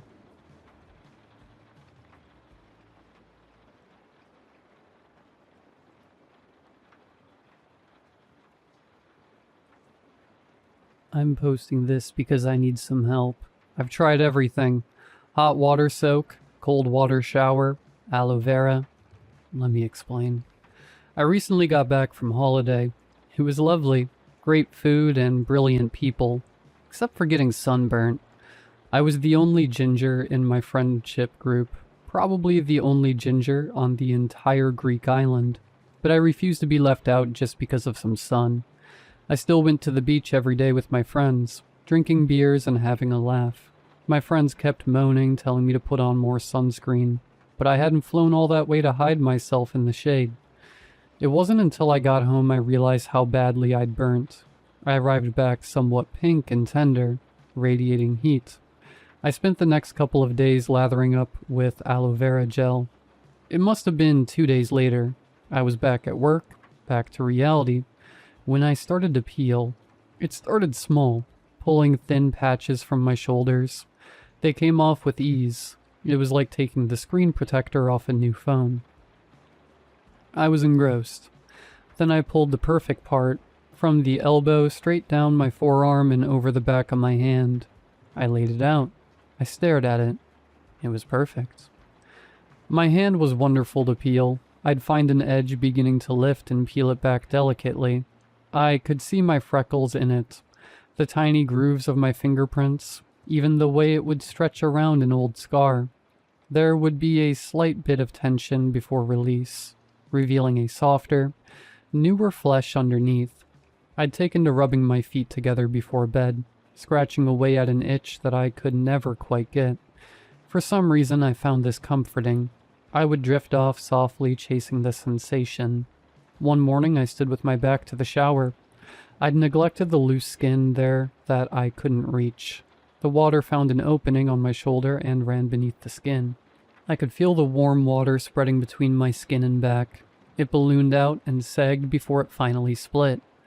I stood and watched as skin, wasted, washed down the drain. But when I really think about it, that could have been one of my best pulls. From then on, I would pull the unreachable bits with some kitchen tongs and some good stretching in the mirror. For the itch, I rubbed my back against the doorframe. I thought about stopping when the lock scraped so hard it drew blood. For a moment, the itch disappeared. I went to work until they asked me to stop coming in. At first, I think they were concerned. People had mentioned I was getting thinner. Then concern turned to disgust. I heard people whispering that I smelt rotten. Of course they were exaggerating. A little BO at most. I just hadn't showered properly in a while. People started to wonder why I was at work with a long-sleeve shirt. I told people I was embarrassed by the peeling. Truth is, I knew I wouldn't be able to resist pulling away at it at work. I'd be typing away and small pieces would flake off and land on my desk. I was missing out. I had to sneak to the bathroom and pull a few pieces for myself. It was better than any cigarette break I ever had. It was only a problem if I got a good piece. One time at work, my sock had made an indent around my leg. It made the perfect edge. Slickly, it pulled right up my calf all the way to my knee. I had to sneak it home. I kept it in my lunchbox so it wouldn't get damaged. It's my favorite piece in my collection. It took some of my tattoo with it. It looks beautiful. The layers seemed to get more red, more vibrant as more layers peeled off. With every layer, my tattoos seemed to get brighter, newer. Then parts of them began disappearing with skin I pulled away. Eventually I had none. A fresh canvas. Then came the harder bits. I started using some tweezers to get in the tight spaces. My knuckles were tougher. They peeled off in callous lumps, but they preserved all the little creases and folds of the joint. I liked those. I peeled far enough down one finger that I finally reached the nail bed. Then I found the edge beneath the nail. Once I had the edge, it peeled off effortlessly. They'd been so itchy. I was never truly worried until I woke up and found my little toe in the corner of my fitted sheet. There was no blood. It had simply come off in the night. I put it in my collection. Honestly, I was unsure what to do with it. I didn't think it was truly collection-worthy. Unlike my big toe, that felt collection-worthy. I didn't have to worry anyway. It wasn't long before I had a full collection. I couldn't help but spend the whole day peeling. It was captivating. More captivating than any work or anything else had ever been. Night started to roll in when my stomach grumbled and woke me from an itching daze. I looked at my hand. I peeled and scratched it completely raw. My eye was caught. I could still see a piece, wedged in the corner of my knuckle. I had a dental utensil, a long thin metal point. When I wasn't scratching the gaps in my teeth, I used it for small, awkward, unrewarding bits like this. This was the first time I made it to the bone. This bit was deeper than others. When I hooked the point beneath it and pulled, there was a resistance, a sharp pinch. For a moment I thought I'd finally gotten it. Then the itch returned. I wasn't as disappointed as I should have been, but it was deeper this time, inside the bone. I'm writing this with my right thumb. It's the only finger that still works on the screen. I'm lying in bed listening to the kirk, kirk, kirk of my feet rubbing together. They don't feel soft anymore, but still it soothed me for a moment. The itch is everywhere now. I can feel it all over me. It's in my bones. I grind my teeth together trying to reach the itch inside them, but it's never enough. My left hand is bone, but it still itches. I stare at it when I drift off. It might be the light, but I swear I can see edges beginning to lift. I don't want to run out.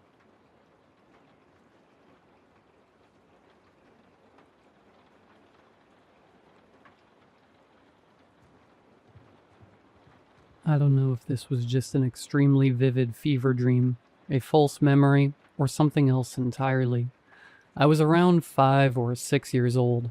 Even after all this time, it's still one of the clearest memories I have from my childhood. I was at a mall with my mother and father. It was a normal day. My mom was shopping while my dad and I followed her around. We were playing and messing around while waiting for her to finish. At some point, I suddenly needed to pee. My dad took me to look for a restroom since my mom was in the middle of shopping. For some reason, we couldn't find one. I remember this wasn't a mall we visited often, so we were kind of lost. Eventually, we ended up in what looked like the basement level of the mall. I should probably mention that this mall was really old even back then. It's been demolished for years now. That area was dimly lit and felt completely different from the rest of the mall. One side looked like a parking area, while the other seemed to be where delivery trucks brought supplies into the building. We weren't actually outside, but we were near the entrance to that area. There was a security guard standing there, so my dad asked if there was a restroom nearby. The guard pointed towards a restroom sign farther down the basement area. At that point, I was desperate, so we didn't really have much choice. My dad let me go in by myself while he waited outside the entrance. I remember the restroom being pretty dark, but honestly, I didn't care. All I wanted to do was pee. After I finished and came out of the stall, I noticed a woman washing her hands at one of the sinks. She had long hair and was wearing what looked like a Sunday dress. I wasn't planning on washing my hands. I was a little kid and figured nobody would know anyway. But since she was there, I felt like I should. I noticed there was a lower sink that was just the right height for me, so I went over to it. I wasn't really paying attention to the woman, but I remember feeling like she was looking at me. Not just glancing at me, actually staring. For some reason, I didn't want to look directly at her. Looking back, I think I was already scared. The restroom was dark, I was alone, and there was a stranger standing there with me. I remember wishing I had let my dad come inside with me. He had offered to guide me to a stall, but I insisted I could do it myself and told him to wait outside. The longer I stayed there, the more uncomfortable I felt. I can't explain it very well, but it felt like she was getting closer. I never turned around to check. I just remember suddenly wanting to get out of there as fast as possible. The second I finished washing my hands, I ran. I practically sprinted out of the restroom. When I saw my dad was waiting outside, I felt so relieved. I immediately ran up to him and told him we should go back. He picked me up, and as we were walking away, I happened to look back toward the restroom. The woman was standing near the entrance, just staring at us. I don't remember her moving. I just remember her watching. Once we got back to the main part of the mall and found my mom, I finally relaxed. The rest of the day was completely normal. Eventually, I forgot all about the woman. At least until later that night. When we got home, I became sick with a fever. I remember lying in bed feeling hot and exhausted before eventually falling asleep. Then I found myself somewhere else. The best way I can describe it is that I was inside a room made of flesh. I know that sounds ridiculous, but that's exactly what it looked like. The walls moved around me like I was inside a womb again. Everything seemed to pulse and squirm. It felt like I was sitting inside somebody's intestines. Naturally, I started freaking out. I remember crying and trying to get out. The whole room felt disgusting. It was warm, wet, and alive somehow. What scared me most was that I was completely alone and had no idea where I was. I remember crying so much I blacked out. When I woke up, I could see trees. I found myself in a forest, then I saw people nearby. There were 4 people wearing black robes, and around 10 to 15 people tied together in a line. At first, I thought they were prisoners. Then I got a better look. They looked tortured. Some were crying, some were barely standing. I quickly hid near the side of the cave where I could still see them without being noticed. That's when I saw her, the woman from the restroom. She was standing with them. The people who were tied up had strange symbols carved into their skin. They looked like they had been cut there with knives. Honestly, describing them as beaten or tortured doesn't really do them justice. Some look like they were degloved, some appeared amputated, others were so badly injured that they barely looked human. And the smell. I don't know how I could smell something in a dream, but I could. It was awful. The most putrid even till now. I haven't smelled anything worse. I have no idea why I stayed there watching. Maybe because I recognized the woman, or maybe because I was too terrified to move. The two robed figures at the front of the line seemed to be searching for something around the cave. The other two stayed behind the people who were tied up.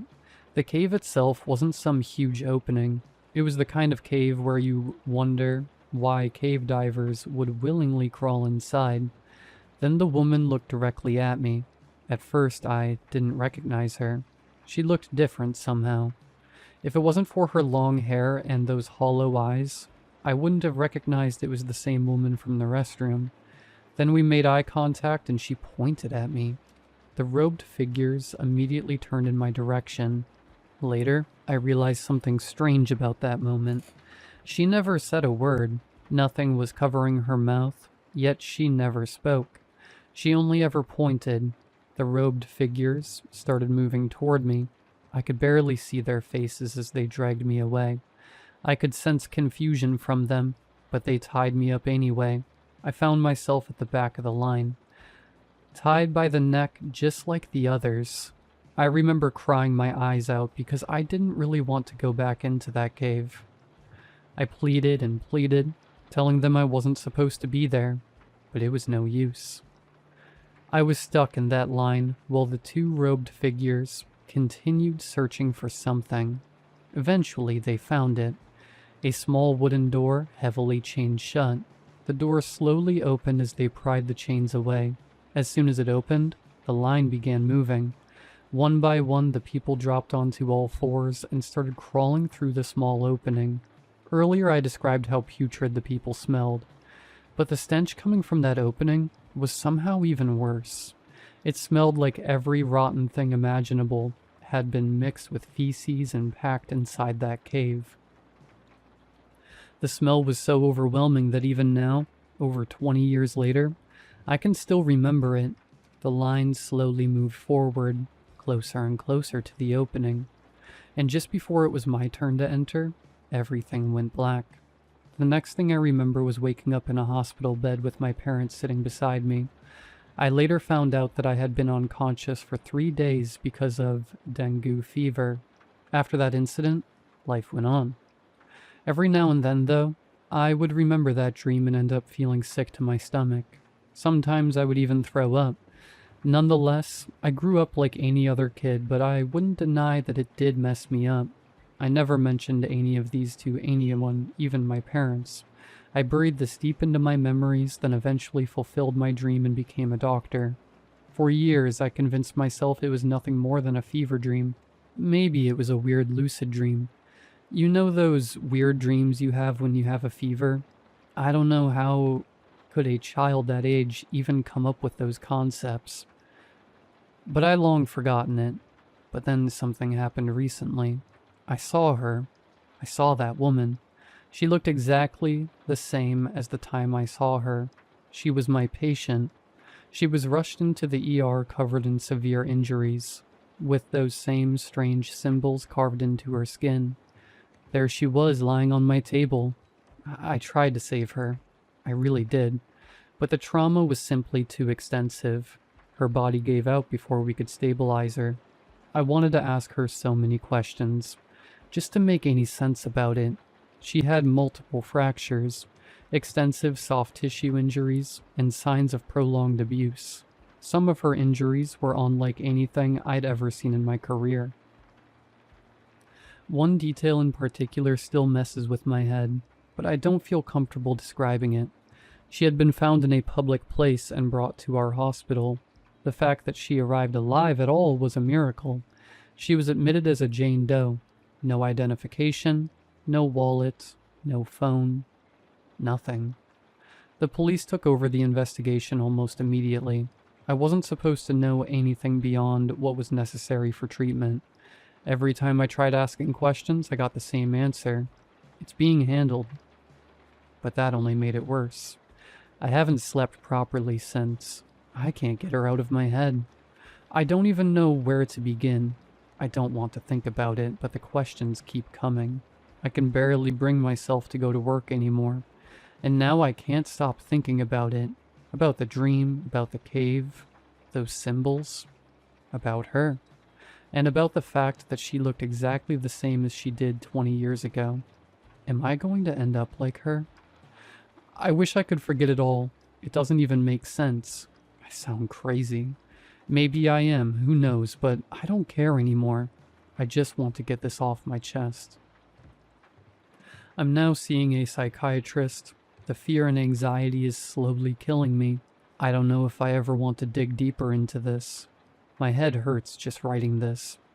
I had altered and didn't mention some information that would better explain why I'm freaking out about Jane Doe for privacy reasons, especially since she was still a patient. May she rest in peace.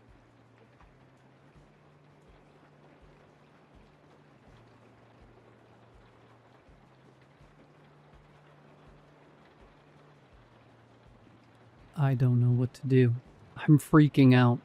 Just earlier today I was playing video games after a draining day of work, reminiscing on how comfortable I was on my vacation, and wishing that comfort would have lingered a little while longer. Now I'm in my car in an abandoned parking lot waiting for the cops to show up. Let me start off by saying me, Sam, and my friend, Gerald, are close. Our mothers were childhood friends, so naturally this closeness was passed down a generation. He doesn't keep any secrets from me, and vice versa. So as soon as my vacation was over, and it was close for his week, and a half stay at the luxury hotel resort to begin, he didn't mind letting me know that the workplace won't be missed while he's gone. He left for the airport today and should have already landed, if not close to the end of his 10-hour flight. He sent a message to me this morning talking about how beautiful the view was going to be. Here was how the morning messages played out. Hey bro, we're about to head on to the plane soon. I'll send you pics when we land so I can rub the view in your face while you are deep in paperwork. LMAO. I'll keep that in mind when I plan a trip to Tokyo. By myself. I'll make sure to send you a pic of some nice ramen stew. Yum. I see how it is. But next year, let's plan our vacation together. Yeah, if they let us. You know they need at least one of us there to keep the building afloat. You're so right. It gets tiring carrying everyone on our backs, huh? LMAO, you already know. Okay, they're calling our numbers now. I'll text you when we land. Talk to you later. Got you. Don't forget to send pics. Up until that point, I hadn't gotten any messages back. So imagine my surprise when I got a knock on my door at 8 p.m. and when I looked through the peephole to see Gerald. His hair was messy and growing into different directions. He had dirt on his face and his clothes looked like a messier version of an outfit he wore 2 years ago. The only reason I remember the exact outfit was because I bought him the outfit and he only wore it once. I took a picture of him in it that day. I said hello, to only get a frantic, "Let me in, bro. I need help. I can't believe this just happened to me." Aren't you supposed to be on vacation right now? What happened? What? My vacation isn't for another few months. What are you talking about? Let me in. He yelled through a hoarse voice as if he overused his vocal cords and could no longer continue to do so. It looked like him, down to the annoyed mannerisms. And I know this was dumb on my part, but I had unlocked the door to let him in. I had no reason to assume he was anyone else, and just thought he might have been in an accident and become disoriented. He frantically ran to the living room and paced around. He was biting his nails like he usually does under immense stress. "What happened to you, bro? You good?" I asked in a concerned tone, trying not to overreact. "Dude, you remember when I said I was going to go hiking in the woods near B Road? I ended up getting really lost there for like 7 hours. My phone died and I was freaking out." I had remembered him hiking quite a few times. He started up the hobby a few years ago, and he's managed to do so up until this point. but something wasn't adding up. He went hiking yesterday. Why would he be at my house now if he already said he was at the airport? Bro, did you, hit your head on a rock coming back down from the forest trails? You texted me earlier this morning about getting on the plane. What? No, I didn't. My phone is dead, remember? I told you it died while I was lost. There's no way I could have texted you. Here's the messages, dude, if you don't believe me. I then went back to our messages and shoved the phone into his face. He scrolled and scrolled and scrolled, a hint of confusion growing with each thumb flick. Dude, who is this? It's you, dummy. Do you not see the contact number? This isn't me. This isn't even my number. Bro, yes it is. Are you joking? You can quit now. I have to be at work at 6 a.m. I'm not joking. This isn't me. At all. I was getting steadily frustrated with his constant lying, so I went to our picture tab and started scrolling. See, this is you. His face of confusion turned into horror. Who the hell is this? Pushing my breaking point, I snatched the phone away from him and showed him a picture of me and him a couple weeks ago. This is you. Why are you so committed to the bit, bro? Give it up.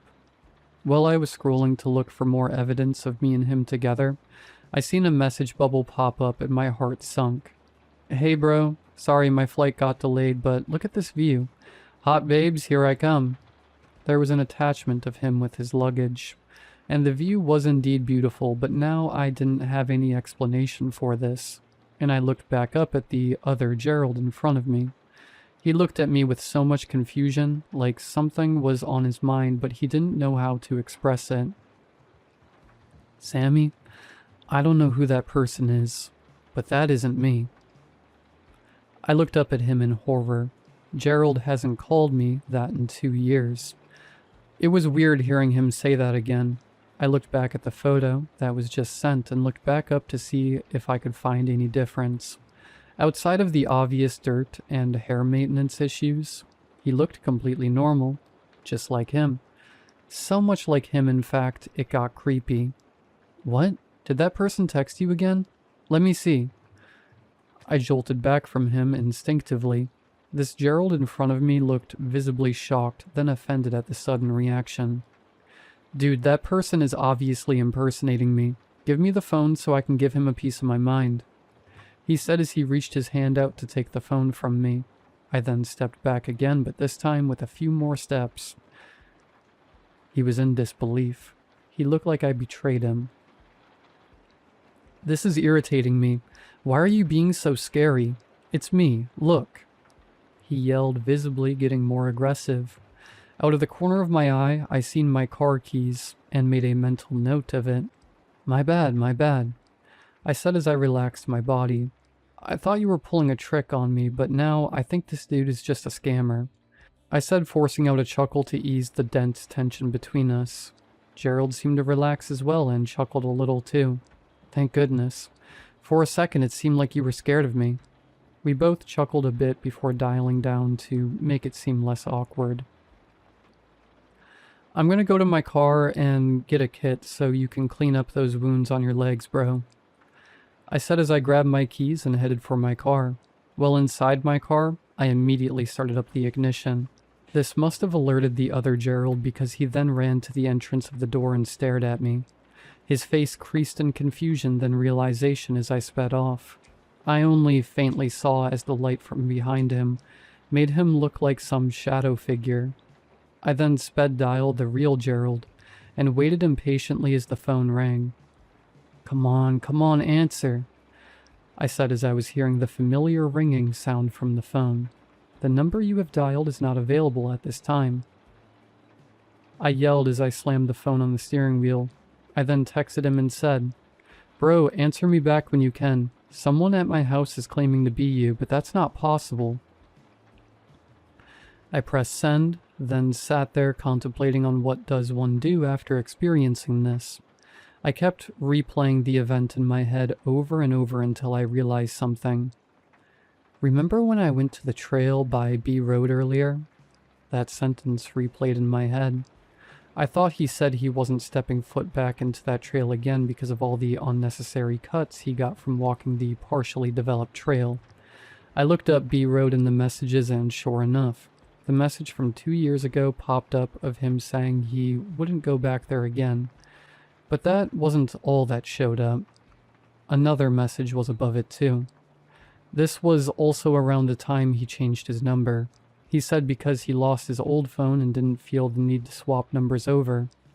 I then tracked down his old phone number and sure enough, the last picture I sent to him on that number was a picture of him and I together. Me in casual attire and him in the outfit I gave him that day, that he wore for the first and last time. I ended up getting another message bubble popping up from Gerald. "What? I'm all the way on vacation, dude. Get out the house."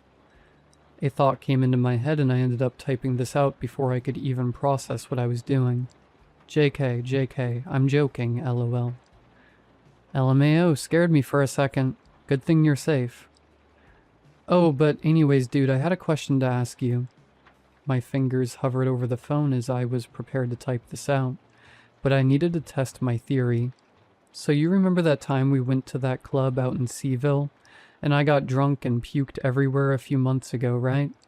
Of course, I had to clean you up. Never drink like that again. I won't, don't worry. Also, dude, I'm making banana bread in 2 weeks. You down to eat it with me? You think I'ma pass up my favorite homemade banana bread? Hell yeah. You always make the best. Cool. I'll let you know when I go to buy the ingredients. Make sure to send more pics. You already know, bro. I immediately dialed 911 and told them someone has stolen my friend's identity and has been for 2 years. And I know you guys are wondering, how the hell did you come to that conclusion? Well, for one, I have never in my life made banana bread, and two, he's allergic.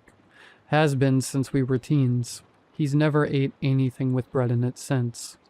So if the Gerald that came from the woods is the real Gerald, then why has the real Gerald been convinced he's only been gone for 7 hours?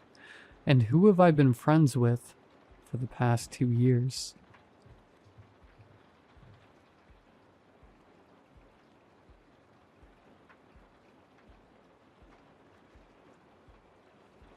There's a door in my house that's only in the mirror. I know how that sounds, but it's the truth, and it's exactly how it sounds. It started a few days ago, on an otherwise unremarkable Saturday morning, where I was attempting to nurse a headache caused by my fantastic decision-making at a local dive bar. Being in a new city is nerve-wracking enough for one as socially inept as me, so when some coworkers suggested drinks, I thought it was a perfect opportunity to make some new friends with the help of a little liquid courage. Turns out these new friends had a penchant for tequila shots, which leads to a little too much to drink, resulting in a pretty gnarly hangover. Needless to say, it took more than a few minutes to finally peel myself out of bed. I dragged myself down the hallway to the bathroom, rubbing my temples and mentally cursing myself for not having the gall to muster a simple no. The light seemed to assault my eyes, and the blur added a double vision effect to my surroundings, which made it almost reasonable to write off what I saw in the bathroom mirror behind me as my addled brain, misinterpreting reality. Almost. Behind me in the bathroom mirror was a door. I blinked, shook my head, and leaned over the sink, turning on the water before splashing my face to wake up a bit. I sighed, hoping the fatigue would alleviate a bit, and opened my eyes. The door was still there. I stared, completely puzzled. The door obviously was not there before, and did not at all fit the architectural flow of the rest of my house. It looked like an old basement door, chipped around the frame and worn down by age and a less than cleanliness conscious homeowner. Only instead of being situated inside a creepy old farmhouse, it was in my second-story apartment. I turned and looked over my shoulder, only to find no door, just the wall.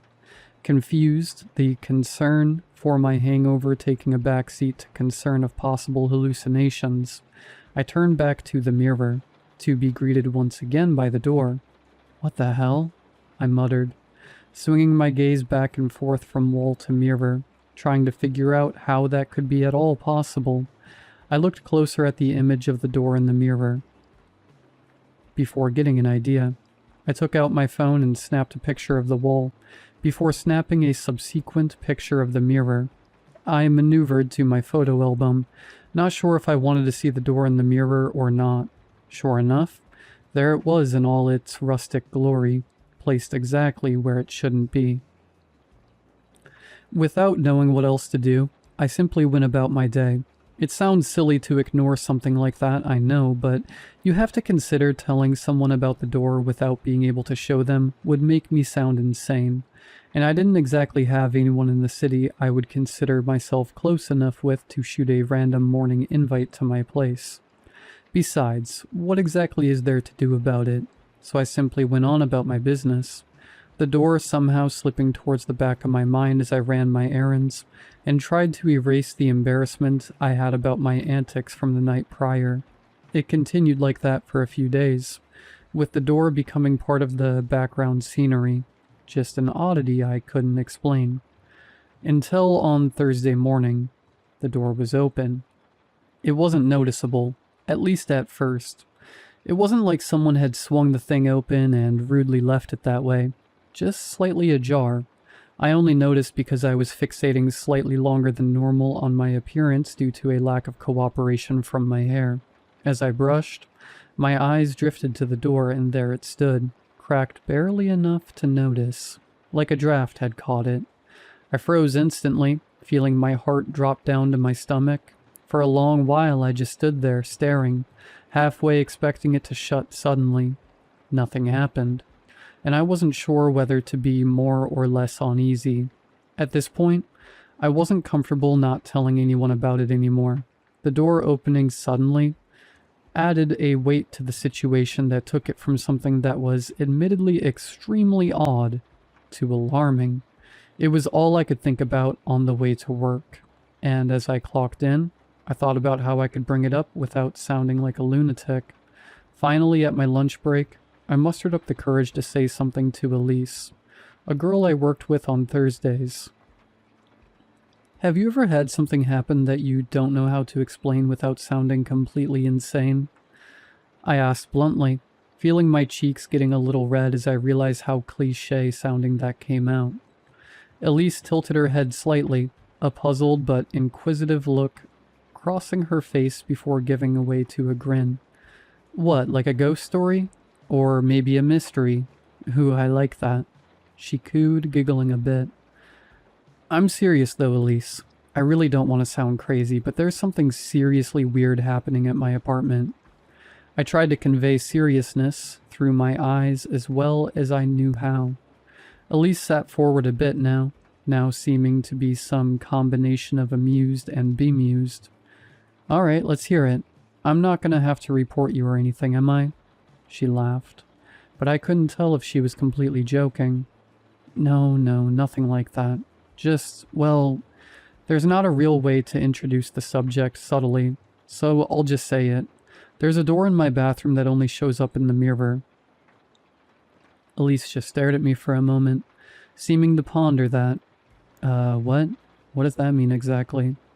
Her slightly confused but also concerned expression made me less confident, but I doubled down. There is a door in the bathroom mirror, in the sense I only see it in the mirror. When I turn and look, it isn't there. It only shows in the mirror. Elise squinted a bit and tilted her head once again. So, like, the opposite of a vampire? You know how they don't show up in the mirror? I chuckled a bit at that before I continued. Yeah, I guess like a reverse vampire situation. Really though, I mean, what do I make of that? Am I just nuts? I rubbed my hands a bit before making myself quit. Nervous tick. Elise again thought for a moment, pursing her lips and dramatically taking a deep breath before she finally answered. I don't know, Darren. I don't think you're nuts. Maybe you're just stressed. I mean, you aren't on, well, drugs, are you? She looked nervous to ask that last bit, but held her gaze at me. No, I mean, Friday night with you guys was the first time I'd even drank in months. Maybe you're right. I mean, there's not exactly a logical explanation other than hallucination, right? Sorry, I shouldn't have brought it up. My nerves were getting the best of me. I took a deep breath and closed my eyes, exhaled, then continued. I'm sorry, really, but I just had to tell somebody. Felt like a weight bearing on me. There's one more thing, though. I watched for her reaction and she just stared intently.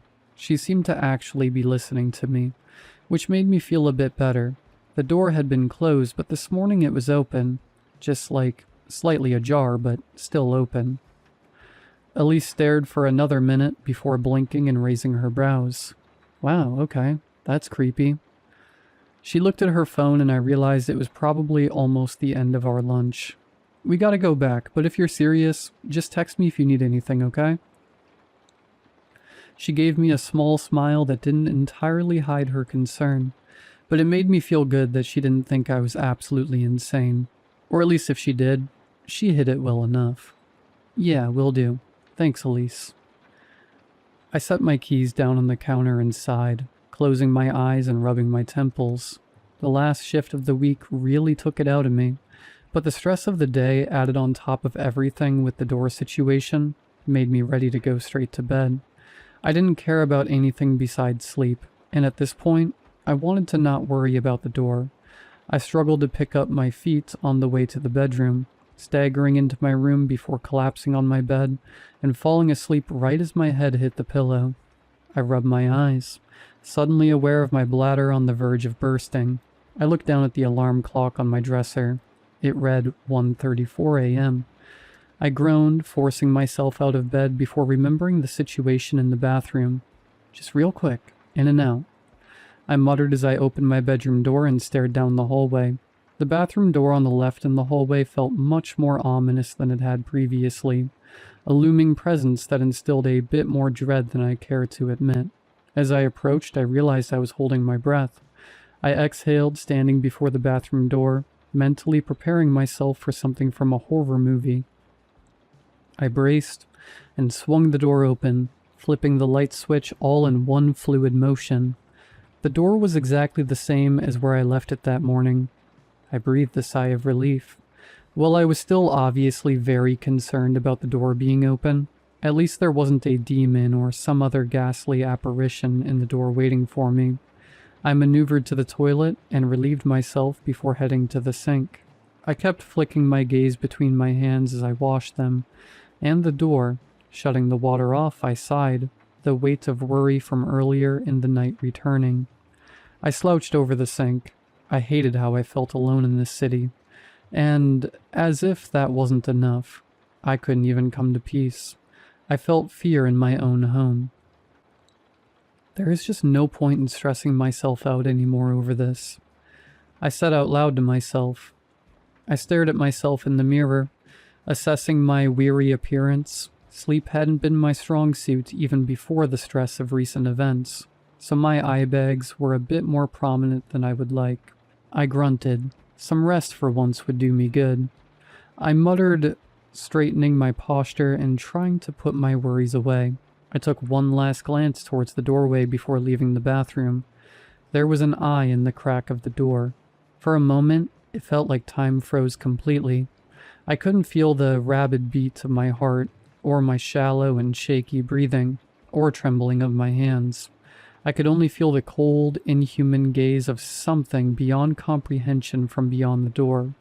The eye was shaded, and it was difficult to make out the details, but the pupils seemed to be ovular in shape, with no iris.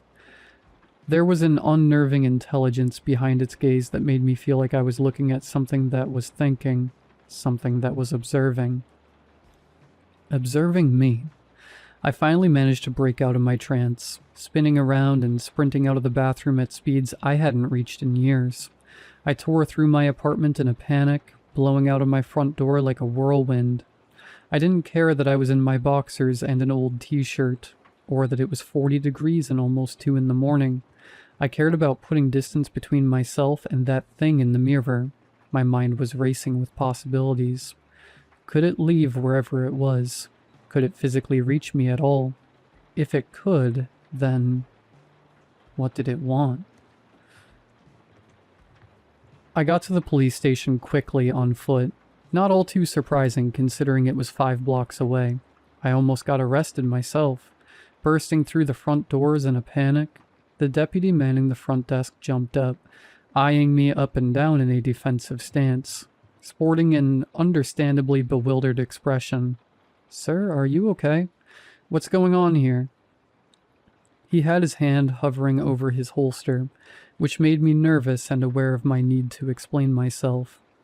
"I think there's someone in my apartment. I saw an eye through a crack in the door. I live alone and I ran straight out as soon as I saw it." I frantically explained the situation, leaving out the details that would likely grant me a one-way ticket to a 2-week gateway in the psych ward. The deputy stared attentively and nodded. "I understand, sir. We'll get some people there immediately." With that, he got on his radio, and we prepared to go back to my apartment. My nerves were overtaking me at that point, and I was relentlessly picking at my hands. I rode in the cruiser with the deputy, with another officer trailing. Besides a few more questions from him about the situation, it was a silent car ride, which added to the ominous aura of the situation. As we approached, I could see my apartment building, and the knot growing in my chest tightened. I couldn't decide if I was more afraid of them finding something or nothing. Both prospects terrified me in their own unique way. As we pulled in the parking lot, the stillness of everything unnerved me. The peaceful night air betrayed the suspense of the situation in a way that made the tension palpable. The deputy turned to look back at his partner's squad car, before turning back, steeling himself and facing me. "Stay here, sir. We'll go sweep your apartment and check around the perimeter. Don't worry, you won't be alone." He gestured to the other officer that had just pulled in, totaling at 3 now. I just nodded, too preoccupied with my thoughts to offer much of a response. With that, he exited the vehicle, and he and the other officer going in stepped towards the building. Something about the ambiguity of the situation must have had him spooked, as I noticed his shoulders rise and fall in slow, deliberate motion, as if he was forcing deep breaths. They walked to the stairs that led to the second story of the building, and began their ascent, careful to monitor their surroundings. I watched intently as they reached the door to my apartment, where I watched as they entered carefully, immediately sweeping through the doorway and being swallowed by the darkness. The minutes ticked by dreadfully until finally the officers emerged. Their body language was odd, and I could immediately tell something was wrong. As they descended the stairs and moved closer, I could see their wide eyes and paled faces. If they were trying to maintain normalcy, their expressions betrayed them brutally.